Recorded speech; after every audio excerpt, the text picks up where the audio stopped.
welcome to On Air. I'm Klara Srevic. Today, as you're not yet artificially generated hosts, I'll tell you about the myriad ways in which AI affects us, and in our report, we'll talk about technological breakthroughs in the military domain.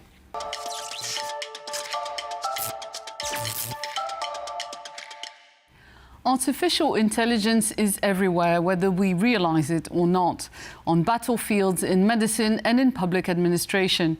It processes taxes, it helps us write tweets and doctoral dissertations. It also influences our votes, denies us jobs or medical care, accuses us of fraud, profiles our sexual preferences, and sometimes even kills us. Yet we still know very little about how AI influences our lives. What began as narrow applications is evolving into a technology capable of autonomous decisions. So how do we stop it from making fatal mistakes? And how do we prevent the people controlling it from abusing its power? Take the CIA. Did you know they use AI tools to chat with avatars of world leaders? Analysts create profiles of presidents or prime ministers to predict their behavior. An AI chatbot of, say, Emmanuel Macron is then used to answer your questions. Nand Mulchandani, the CIA's chief technology officer, boasted that it is a fantastic example of an app that we were able to get out to production in a cheaper, faster fashion. Did you say cheaper and faster? So something like this? What the actually serving Commission President Ursula von der Leyen has allowed my scrutinary powers over AI policing. We have a European affair. A similarly half-baked chatbot named Lucy has just been released in France with the endorsement of the government. It's incapable of basic math and has encouraged the French to dine on nutritious cow's eggs. But AI systems have been causing much more serious problems in administrations across the US and Europe with hardly any legal guardrails. In the US, AI tools have given life-threatening advice in medical diagnoses and caused wrongful arrests because the system misidentified people of color. People from racial minorities seeking loans were overcharged by millions due to AI tools used by lenders. The assassination of United Healthcare's CEO by Luigi Mangione shed light on the widespread use of AI bots in the medical insurance industry, with the company's system having a 90% error rate in allocating treatment. In Europe, governments have used AI for years to decide who gets welfare, a marriage license, or a fraud accusation. For example, Bulgarian nationals in the UK suddenly attracted the ire of an AI system which systematically stripped them of their benefits. In the most extreme case, the Dutch tax authority ruined thousands of lives using AI to detect fraud in childcare benefits. The self-learning algorithm created risk profiles that penalized people on mere suspicion. Tens of thousands of families, often low-income or ethnic minorities, were pushed into poverty by massive debts. Some victims committed suicide and more than 1,000 children were placed in foster care. When the scale of the scandal was uncovered, Prime Minister Mark Rutte's government resigned, and the tax authorities now face a €3.7 million fine from the country's privacy regulator. But there's something that the EU is good at, and that's legislation. So at least we can expect it to rein in the free ride of AI, right? Well, probably not. The European Artificial Intelligence Act, the world's first comprehensive AI regulation, comes into effect this month. From now on, organizations using AI must prove they don't employ subliminal or deceptive techniques. Emotional recognition systems will be banned in workplaces, schools, and universities, and companies will be prohibited from, say, tracking customer choices or monitoring their staff's likelihood of leaving. Well, besides the terrifying thought that up until now these technologies could have been used in a school setting, the enforcement of this regulation appears rather vague. The paradox is that to counter these activities, you need powerful AI tools. Take something as sensitive as elections. AI bots increasingly act like a full interference concierge, creating fake social media accounts, spreading content, and amplifying posts from real users who unknowingly glom onto their baiting messages. And this brings us to the "we need to talk about Elon" clause. It's great that laws banning hate speech or disinformation exist, but how do we actually apply them? Despite Elon's Roman salute and the artificial boosting of his talk with AfD's Alice Weidel about how Hitler was misunderstood, the European Commission still can't decide when it will apply EU laws to his platform. And how are we even supposed to identify those abuses when, thanks to Mark and Elon, the self-regulation of social media and access to their metadata has gone bust? Well, only by creating counterbots, in a sense, Android Blade Runners capable of identifying suspicious algorithmic activity. But who can afford that? Well, not the EU, it seems. There are only two major players in this field. The US remains in the lead with one of Trump's first executive orders allocating $500 billion to the AI Stargate project with backing from private funds. But breathing down the US's neck is China, where state-controlled private companies have developed highly intrusive and subliminally controlling technologies, conducting what is essentially a grand-scale experiment on non-consenting humans. Worse even, on Monday, US tech stocks lost a spectacular $1 trillion when it turned out a little-known Chinese company called DeepSeek had launched a tool made, and this is going to appeal to the CIA's chief technology officer, faster and cheaper than anything in Silicon Valley. Because of semiconductor restrictions, it seems they used a less advanced NVIDIA chip and a $5.6 million investment, or when they trained it in just 60 days, apparently.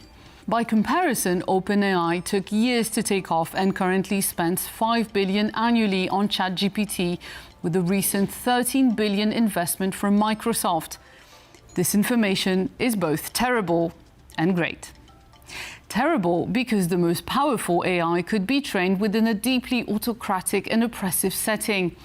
DeepSeek already refuses to answer questions about the Tiananmen massacre. But it's also great news because there's a silver lining for Europe.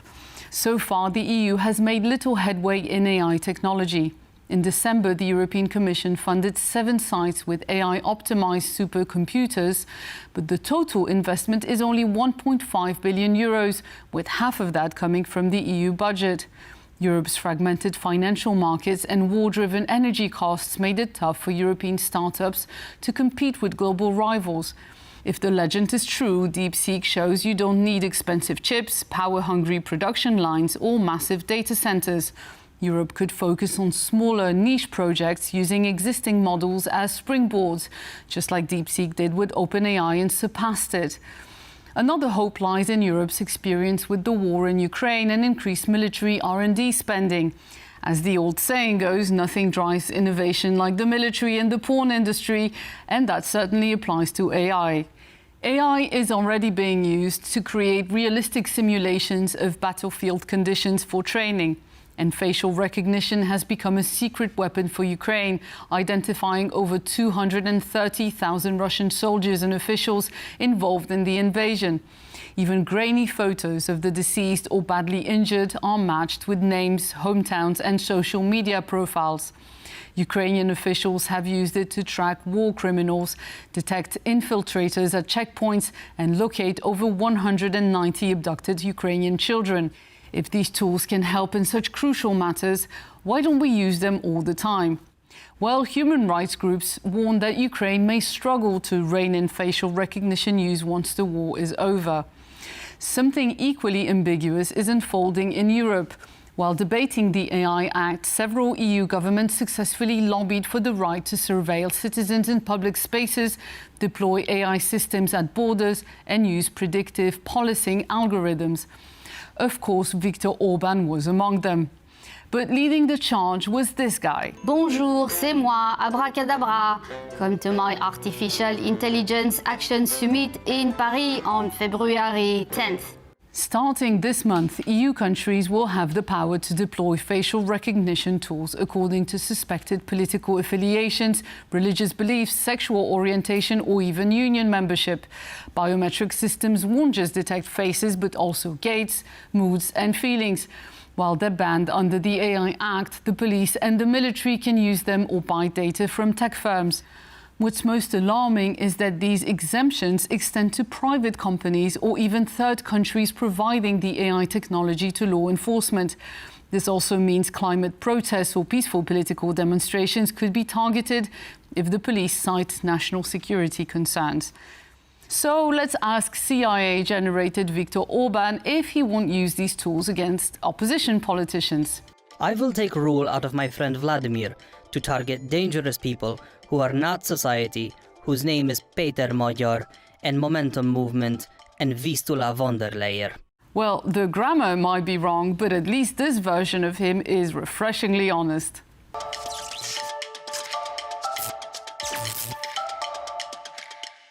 It's not just AI driving innovation in the military sector. Robotics, cutting-edge satellite imagery, and a wealth of technological progress are changing battlefields. We'll look at the latest advancements in this report. The six-legged robot dog, developed by China recently, completed a series of tests in the ice sheet area near Zhongshan Station in Antarctica.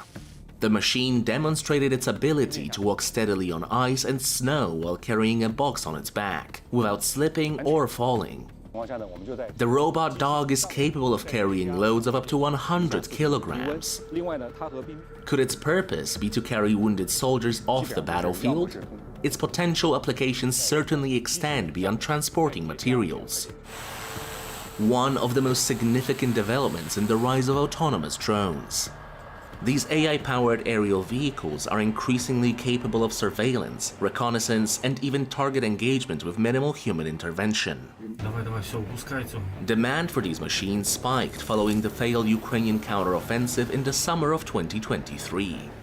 Kiev attributed this setback to Russia's heavy reliance on unmanned aerial vehicles for reconnaissance and attacks, and followed suit, increasing domestic production. Well, we are fully focused on long-range capabilities. We are fully focused in all types of unmanned systems. It's not only aerial, it's not only sea drones, it's also land systems. Ukrainian drones come in all shapes and sizes, like this naval drone, endearingly named Sea Baby. With an operational range of up to 1,000 kilometers, these unmanned vehicles are able to strike targets using an explosive charge. The newer models are even able to take down aerial threats like helicopters. While these advancements offer significant benefits, they also raise urgent ethical and security questions. As AI systems become more autonomous, the question of accountability comes to the forefront.